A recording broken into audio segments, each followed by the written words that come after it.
Welcome back to all you NRL fantasy nerds with a massive week of buy, hold, sell for round 15 NRL fantasy. We've had a monster. So Nathan Cleary's out injured. He's out 6 weeks. Jack de Belin's out concussed. Dylan Brown, we don't even want to talk about that. And Dave Fifita, it's a surprise withdrawal with delayed concussion symptoms. Look, it's a tough week, but there's obviously a lot of upside here too. And Biz, who are you most excited to talk about tonight? Yeah, hey Longy. Look, this week I'm really excited to talk about the boy you've got on our thumbnail this week, Johnny Bateman. Really excited about him. Saw some good signs. Can't wait to go through his performance. But you've got a bit more of a pod or an unexpected option as your interesting player of the week. I'm frothing to talk about Jack Cogger. And look, I'm not saying he's a home run slam dunk option, obviously, but when we talk about the cash cows, Cogger, there's some interesting stats there that might make him a guy that could change your fortunes in fantasy. Now, you're talking about some good signs from John Bateman. One other thing, we've had some good signs in the growth of the channel. Just cracked 4,000 subscribers, which is absolutely awesome. I want to thank everyone for that. But to shame you all, only 40% of the viewers of this video are subscribers. So we need to get that number up, and I want you to hit like and subscribe down below and make sure you're giving us some love. Yeah, give us some love, guys. Come on. We're putting our time away for you. Come on with insights. With Jaden Sewell, we broke it here first. Didn't think we'd be begging for subs today, but here we are. Look, let's jump right into it. So Johnny Bateman first, 730K. It's pretty affordable. Are you high on this guy? Yeah, for sure. Now, I'll caveat with he's not in my team, and I'm not going to get him in my team, but that's because I've got the second bloke on this list, Papli'i, in my team. And I don't really want to have two second rows from the same team with the same buy schedules. But let me talk to you about why I really like Bateman this week. Now, Bateman's kind of been plugging in away this year. He's been good, but not spectacular. You know, I think everyone expected him to be a bit of a slow gun. You know, he's not going to come out from years away from the NRL. He looked a bit undersized to start the year. We weren't too sure how good the Tigers were going. But there's a few good things going his way. So Tigers are now all of a sudden looking like a team that could, you know, if they played like this the whole year, they could have challenged for the 8. You know, they're improving. They're in every game. And what I'm loving about Bateman now is you can tell he's taken these losses personally. Like, he is putting the team on his back. He's taking a lot of runs. He's getting involved. He's trying to make big plays. Trying both of his last 2 games. But the biggest part of why I like Bateman this week is I watched their rotations last week. I'll need to look back and watch the tape in a bit more detail to confirm. But it looked like there was a stage when Alex Seyfarth came on that Bateman moved to the middle and he played 30, 40 minutes in the middle. Now, I've got to check the tape to double check that, but his tackle count backs it up. He's usually a 30 to 35 tackle guy, 49 tackles last week.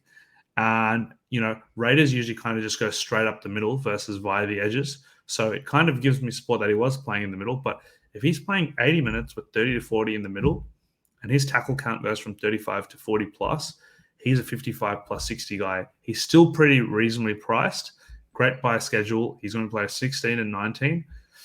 You know, I've laid it out there. I'm high on him. Because that's fantastic insight as far as him playing in the middle. Like, that's a big game changer for him and his work rate. I'll throw in Isaiah Papli'i next. Look, he's a guy we've talked about a bunch too. A lot of what you said there applies to him. He could play in the middle at times as well. He's done it at Parramatta before, so that could be something that happens too. The concern with him is that he hasn't gotten that attacking ball. And we talked about Papli'i last week, so I won't go on about it too long. But for him, he's not getting that attacking ball that Bateman's getting, where Bateman scored 2 tries in the last 2 weeks. Papa's not had those opportunities. Saying that, I will say, last week in the game, I was watching and it felt like they were going to him more often. There are a few runs where Papli'i was maybe a tackle break or an ankle grab away from sort of breaking one open. He did have a line break as well. So I think we could be on the precipice of an explosion for both these guys, which is what we were talking about in the preseason. It's just taken a long time to develop. And now that the Tigers halves are stable, maybe that's resulting in this sort of explosion, but they're both looking like good options. If people do want someone who's a bit cheaper, Eli Katoa next for 569K. If you had space on the edge and you weren't moving one of these guys in, or maybe you didn't want someone who was on a buy on round 17, would you consider Katoa at that price? Yeah, definitely. He's actually someone I'm really looking at pretty closely this week because there's just not that many good middles and edges available in round 16 and 17 because all these edges we've been talking about, Bateman, Papli'i, Preston, all these guys, they play 16 and 19 but not 17. So you might over calculate for 16 and, get played in 17, right? But Katoa is a guy who I think he's priced at 40. He's shown that he can average in the high 40s, even push 50. Like there was a period at the start of the year where he's averaging 55. Had a couple of slower games, but he's a guy I really like because he's got strong work rate, but he's also an attacking player. So I think he gets 35s to 45s when he's not having a great impact on the game. But a couple of tries, we've seen games where he's had 3 or 4 line breaks. He can get that 60-plus score. At 570K, he's a solid enough player to even plug in as your 17th, 18th man for the run home if you run out of trades. But yeah, he's definitely someone I'd look at if you need that edge cover. Yeah, he's a juicy option. Look, round 16, round 17 is fantastic. Another guy here, Starford Toa. Look, he's another Tiger. And I feel like every time we do this, we stick to a theme for some reason on teams. So that Knights week a while back, it's a bit of a Tigers week. Starford Toa, 611K. Look, you would be looking at that in the preseason and thinking that's way too much for Starford Toa. He's obviously fluked some big scores. But everything about Toa this year has screamed stable, solid work rate, explosive upside.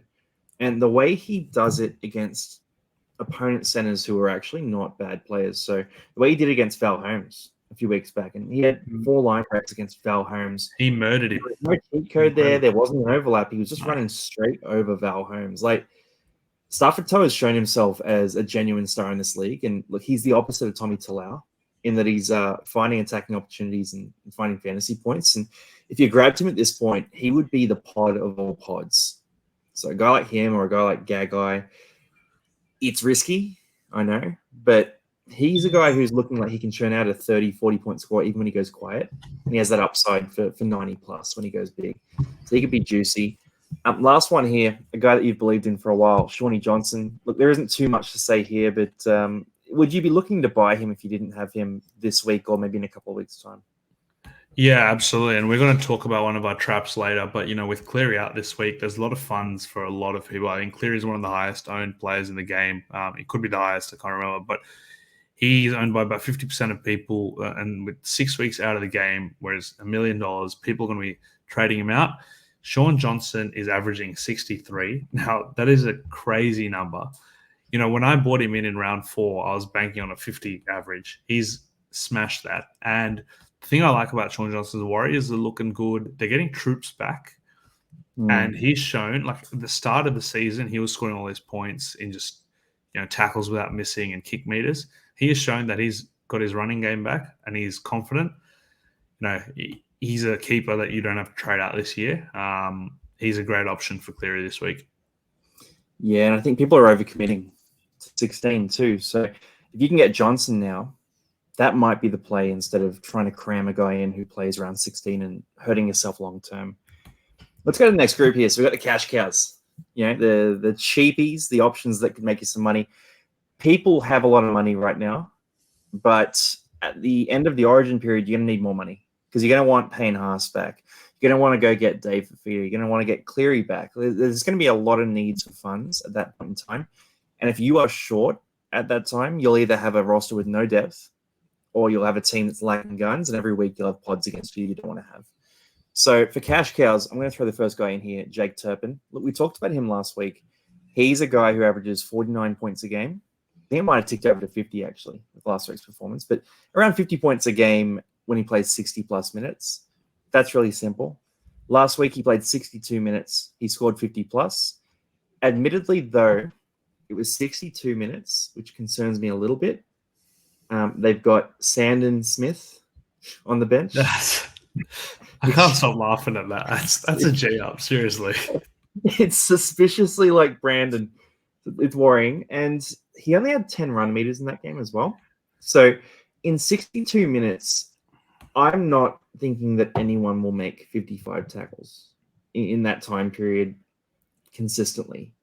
I think we could see a return to earth for Jake Turpin. So if you do buy him, just temper your expectations a little bit in that he's probably more likely to be a 45 to 50 average than a 55 kind of average. Yeah. So just temper those expectations. But at 371k, if you don't have a hooker for round 16, which means you don't own Reece Walsh, but you probably own Cook or Harry Grant, he's a guy you can look at. Yeah, I think you mean Reece Robson, not Reece Walsh, but yeah. Oh, Reece, Robbo,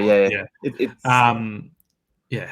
Sandon Smith, Brandon Smith, it's all the same. There's all these names. It's no, but every time I hear Sandon Smith, I just think about that Simpsons episode, like where Homer comes in and Mr. Incognito or whatever it was.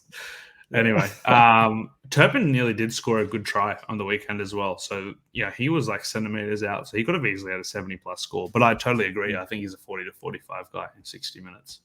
He can score a cheeky try too. Yeah. I'll throw Gamble to you, and then I'll talk about Cogger next. Yeah, I was going to say, you can't throw Cogger to me. You've hyped him up now. He's your boy. But Gamble, look, this is an interesting one. He's won that 6th spot. Oh, the logic that the coach used for moving Ponga back to 1 was he said that they really wanted Gamble in the team. It wasn't to move Ponga back to 1, but it was to accommodate Gamble. Look, I'm not going to say that makes sense or anything, but that is what was said. So they clearly like Gamble, and playing in that 6th role, I think Ponga is a much better one. Like we talked about this 3-4 episodes ago, that Ponga is a gun number 1 and he's not a gun number 6. So I don't think Ponga's coming back to 6. So Gamble, he's got that spot now. Like I said, the coach really likes him, and he's averaged close to 40 when he's played in the halves. And this is the first time where this is going to sound a bit mean to Gamble, but this is the first time he's wanted. Like, he's kind of just filled in gaps or just been a reserve player or like injury cover.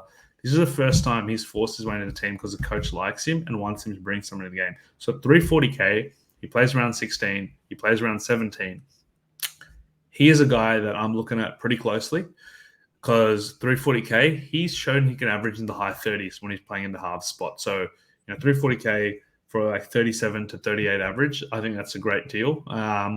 But, that's my analysis on Gamble. You've given us an alternative. Talk to us about your boy Cogger. Yeah, look, Gamble's a rock-solid option. Cogger is interesting, though. So for Jack Cogger, he's averaged about 40 points a game when he started at halfback. He averaged, I think it was 43 points in his time at the Bulldogs when he started in the halves, which already is pretty fantastic at 375k. Now, you throw into that, do you remember Shaun O'Sullivan last year at the Panthers? Pretty good. Gone. Yeah, he was gone. He was gone. So he was top 15 in try assists last year. Didn't play the full season at Penrith. There's a lot of opportunities there. He averaged 51 points a game at Penrith. At previous clubs, he's always averaged between sort of 38 to 47 is what he averages now at the Dolphins. So he obviously got a bit of a boost at Penrith. Look, it wasn't as much of a boost as I was hoping for when I was looking at the stats, but it is still a considerable, maybe 5-point boost from anywhere else he's been. So if you applied that to Cogger and said, hey, he's going to get a 5-point boost from the Bulldogs, which isn't the worst concept considering how bad they've been in previous seasons. Okay, so we're looking at a guy who might average 48 points. Then you've got great buy schedule. He plays all through to round 19. You've got Cleary coming back probably round 20. So this is a guy that you're probably going to be selling just before that round 19 buy, which means you got him for around 15, 16, 17, 18. So a 4-week period. But he could definitely boost up the sort of valuation there and also the averages there too. So he could be a juicy option. Look, he's a pod, but Gamble is too. But these are all just guys who are really interesting. Look, if we hadn't had so many injuries of high-value players, we might be looking at buying multiple of these guys. But because we've had those high-value injuries, we probably don't need 3 of these guys. You're probably going to have to pick one as a fantasy coach. Which one you pick, all of them have upside. For me, it's probably leaning towards Turpin number 1. If you have Robson already, I'm leaning towards Cogger over Gamble. But there is upside in Gamble because every time he takes the ball to the line, their centers and their wingers are fantastic and Ponga sweeping out the back. So he's getting a lot of one-on-one opportunities and he could be good. Look, Cogger could be that pod that makes it for you. The more I look at it, the more I'm sort of talking myself into it too. So I really like Cogger. I think if I had to pick one, if I had an abundance of trades, I'd pick Cogger because I think he's going to score better than Gamble over the next 4 weeks. But I like the concept of having Gamble might not score as well, but hoping he's a depth piece for me all year round.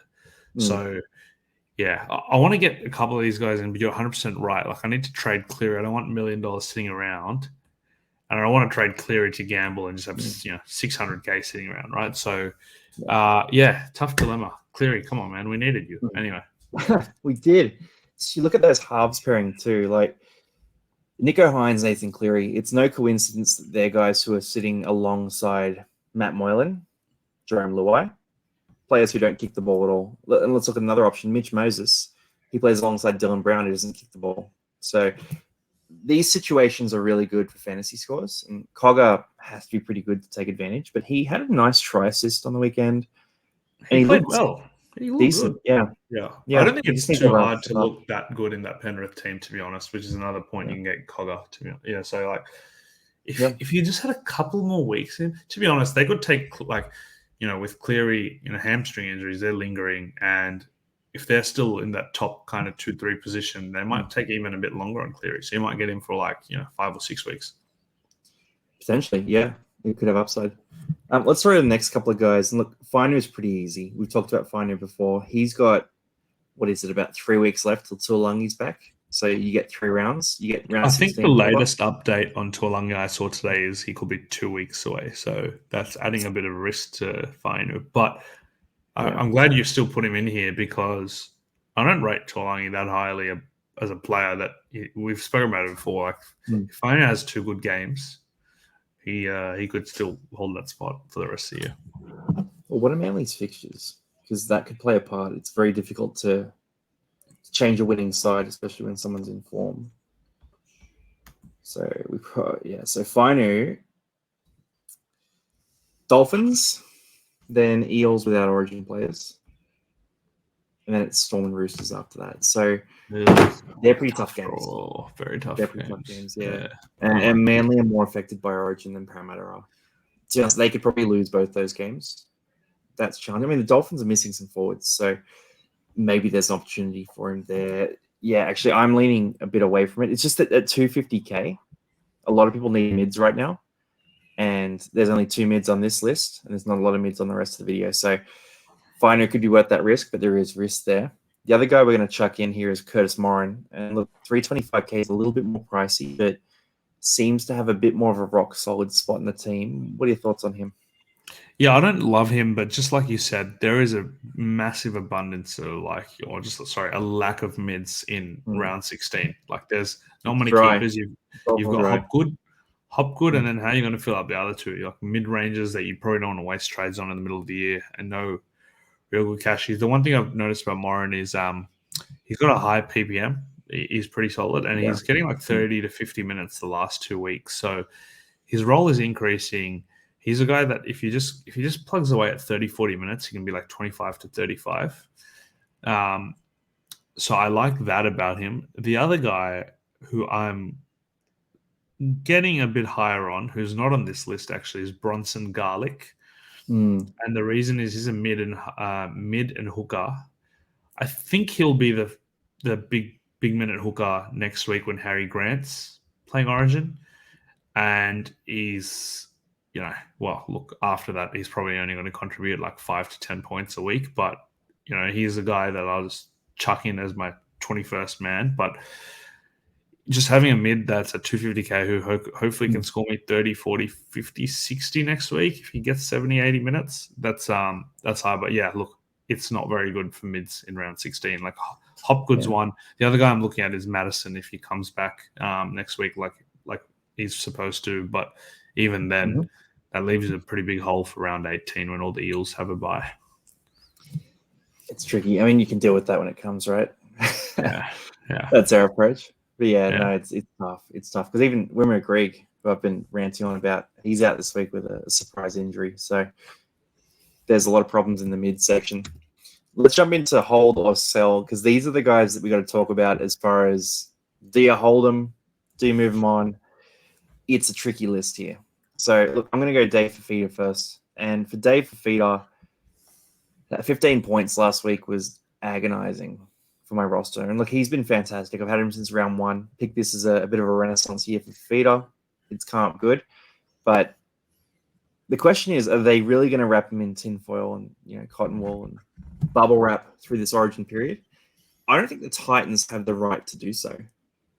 That was my thought process. They don't have Bo Firma anymore. I've got to double check the ladder here, but I don't feel like they're doing so well. Yeah, they're not 13th doing well. place. They're not doing Yeah, well. They 13th need place. to keep winning. Yeah, look, They're I 2 think wins for out of me, the 8. It's yeah, absurd that they're resting him like that. And in that game, they were carrying small leads here and there, but yeah. I wasn't feeling like it was a game they could afford to do that. I mean, I agree. I think look, he didn't have the HIA in Origin. I debated this with a mate of mine today, but I think Fifita probably backs up if he didn't have the HIA. And I'm actually interested to I'm not sure if it's a precedent being set that he'll be rested after Origin, because if so, he's not going to play many games for the next 5 weeks. But if you think that if the analysis is that he had a rest because of HIA, and we know how serious HIAs are, and how hard the league was cracking down on them, and protective of the players, which absolutely they should. Like, we're not disagreeing that, but if he's not, my analysis, if you think he only got a rest or lower minutes because of the HIA, then you just keep him. But if you think he's not going to back up after any Origin games, then at his price, move him on and bring him back if you can. Yeah, I mean, he's missing this week because of that HIA too. So it's delayed onset, concussion symptoms. It's a bit concerning. He misses the next 2 games. But if we didn't have all these injuries last week, then he'd probably be a sell. But in my mind, he's probably a hold at this point. You don't need the money right now, and Cleary is such a firm sell. Dylan Brown could be a firm sell. You don't need the money from Fifita. I think you just got to stash him at this point, because you were going to cop it next week anyway. So you might as well take it this week, and your roster's probably strong enough without him that you don't need to trade Fifita out. So he's a hold for mine. Granvill next. If you're a coach enjoying the fruits of Granville's labor, you're obviously very happy. But at this point, are you hanging on for that next major buy round, or are you copping the 0 this week, or are you moving him on? I mean, I don't have him anymore. I sold him, but I think you just hold him. Like, unless there's sure. I think this is one of the easier buy rounds, to be honest. Yeah. It's only Cowboys on the buy, right? So unless you're loaded with Cowboys, you should be able to cover them. So I think he's much more valuable next week because, like I said, there is no good mids in round 16, and he's a guy who can plug in, play 30, 40 minutes minimum with Cotter and the boys out, and hopefully score 30 plus. So I think you hold him for one more week, and then round 17, see you later. He could score 50 plus just with the way he's going, right? Yeah, he could easily do. Yeah. It just, I think Tamalolo comes back, so that hurts him, but he could, fit into another part of the middle rotation. Yeah. And Jack Belin looks like a 1 week issue there. That's an easy one. He's been that guy. And we're talking about mids and challenges with mids. Jack DeBellin's been a guy you've been able to captain in certain buy rounds. Yeah, it's easy, right? Yeah, it's an easy one. I think, especially with people trading up Cleary, if you don't have Hynes, you need a reliable captaincy option. And Jack DeBellin's like a 65-point player this year. So he's missing 2 rounds. Just keep him. It's fine. Yep. Luki? This one, are you a Luki guy? You should talk about Luki. You've got I traded Luki out, so I ended up trading him last week. And look, my attitude to him was let's hold and see for Luki. Let's see what happens in terms of minutes. Jeremiah Nana's on the bench. Look, if you can loophole him because he's risky. He got 34 minutes last week. I don't like he scored that. 39 points. Yeah. Completely unsustainable. Just not a role you want a low PPM guy who relies on attacking stats to be in. So for me, I'm selling. I reckon I'm selling. You've already sold, so I'll say that I would sell as well. I just think there's a lot of good edges available for next week anyway. So try and take him up to a Bateman or a Papli'i or even a Preston or a Katoa. You can straight swap him to Katoa. Well, I've moved him for Fisher Harris because I just think, he's dropped a bunch of cash. I think Penrith, I was already thinking Penrith are going to rest Cleary at times, and he was going to have to play more minutes with Yo getting a rest as well. because they still need to get those wins. Cleary being out helps the Fisher-Harris case.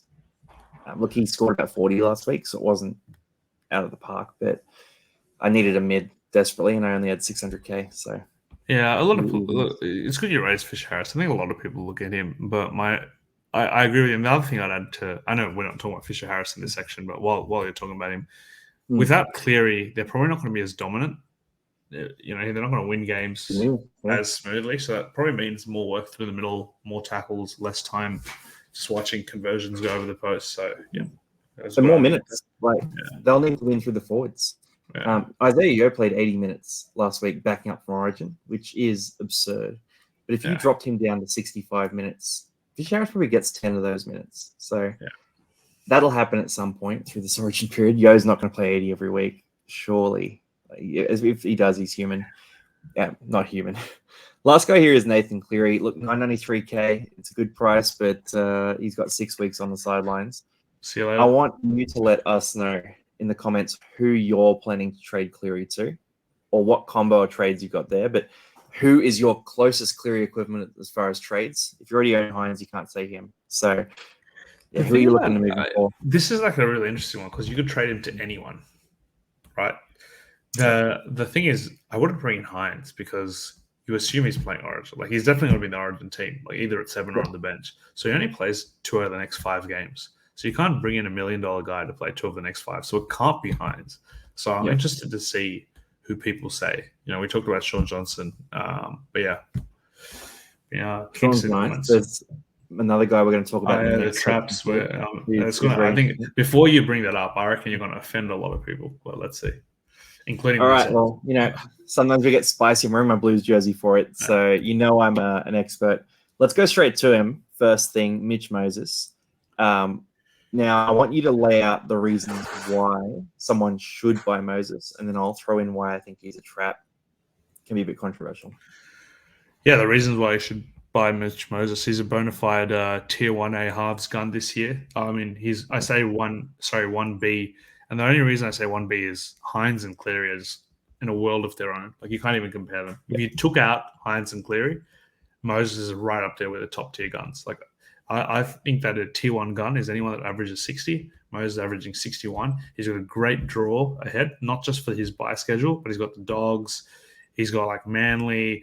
He's got a pretty nice run. Eels are coming to form. They're getting their troops back. RCG back this week. Madison back next week.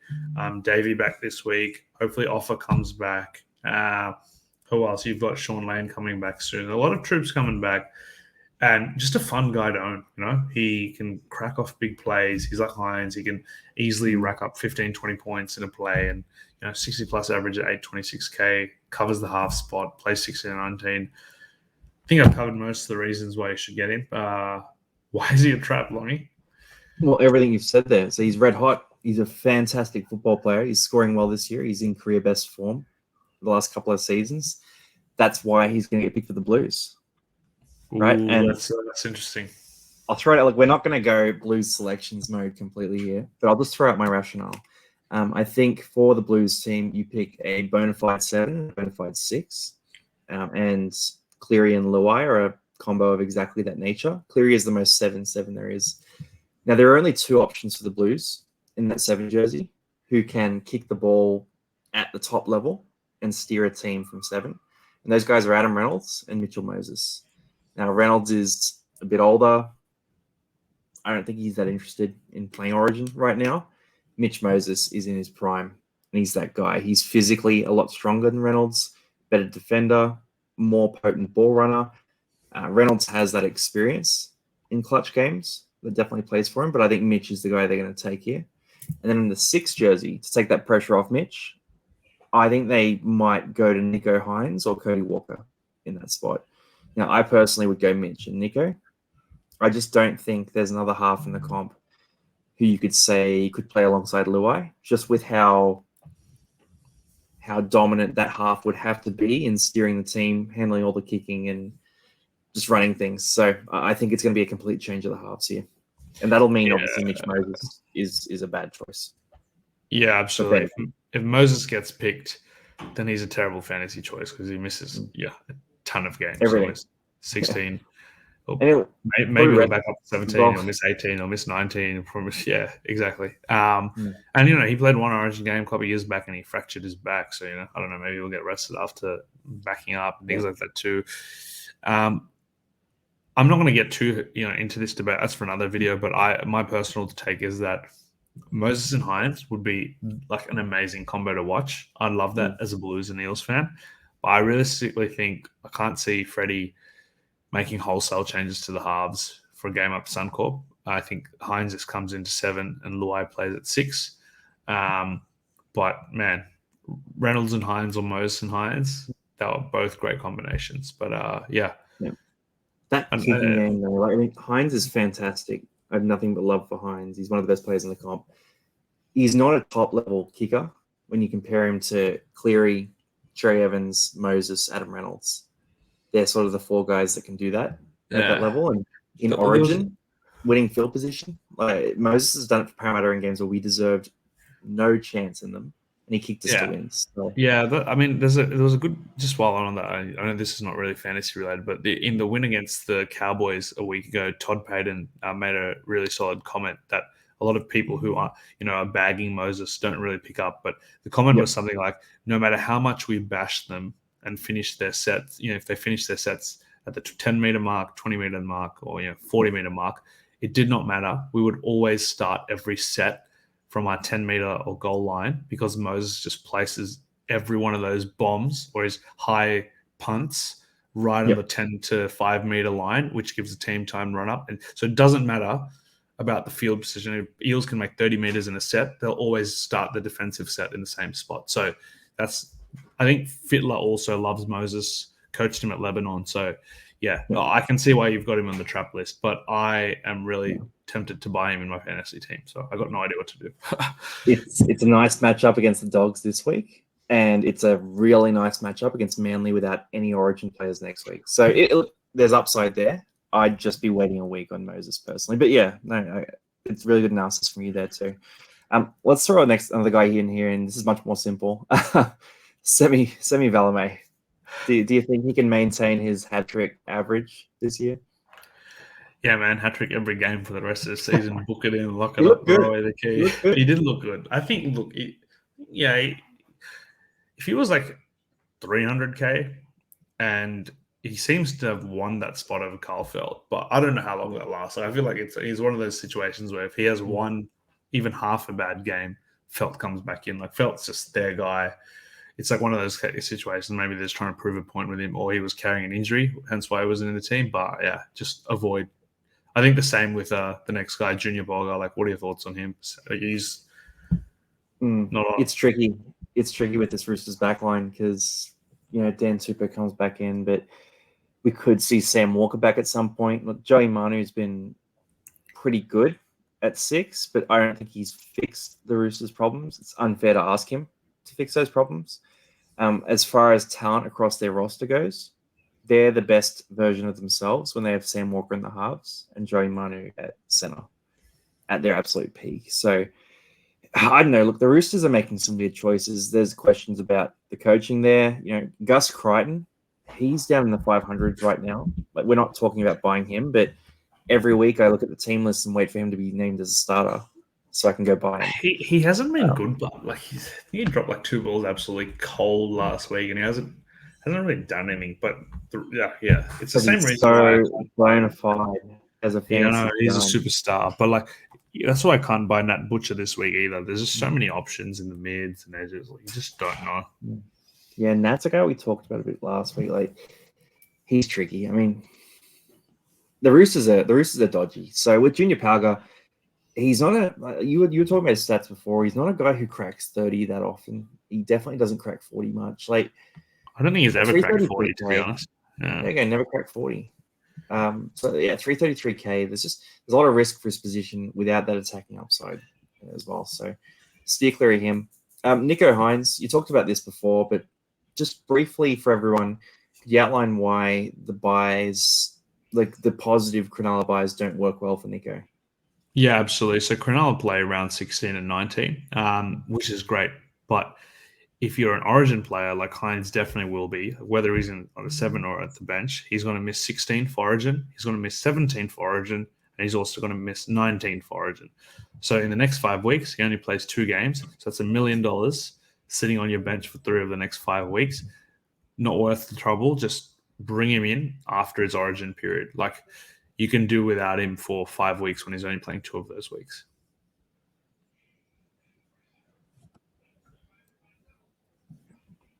I'm not sure if we've lost you there, Longy, but Awesome. Sorry, I'm having a little computer issue. Yeah, I'm having a little computer issue, so you just keep talking. all right, well, I'll keep talking, but this is a very big trap, and Longy knows all about this when he won the comp, but saving trades. Longy, you're going to have to tell me about this one because, some people are probably thinking, I'm down to my last 10, 12 trades. Yeah. There's still like 15 rounds left or something. I think it's like a 27-round season this year. But we don't believe in saving trades at the Casual Athlete. No. Tell us, Longy. Use them up. Go for it all. Go for it all. I mean, look, if you're head-to-head, it's a bit different, but you get 8 extra trades at round 20. So just factor that in. You basically don't need any trades after Origin. That 8 is plenty. So think about your trades as though you're using them leading up to round 20. Now, if you have 10 trades, that's about 6 rounds. So you've got 2 trades most weeks, 1 some weeks. Maybe you won't save trades some weeks. I just think you need to make your moves because if you've got the opportunity to take 50 points this week, take the 50 points. There's not going to be a better time to trade. If there is, it doesn't really matter because someone else probably has a trade and also took the 50 points. So just playing conservatively and giving up points, there's 180,000 people who play fantasy. You're not going to win if you don't just grab the points that you can grab today and then get lucky later on. The year I won, I always talk about it, but I think it was about round 21. I had 1 trade left. I just hobbled to the finish line. There were many weeks where I only had 17 players. I think there might have been a week where I had 16 even. But you just need to grab all the points you can and then hope with all hope that you get lucky and can sort of carry it forward with some pods potentially too. It really depends where you're ranked. But if you're going for a more respectable finish, even then, still just grab the points. You move up the ranks. You'll figure it out later. You'll always be resourceful, and we'll always be here to tell you who to buy. So don't save trades. Make those big moves. Let us know in the comments which moves you're going to make. And that's a better note than I need to finish on.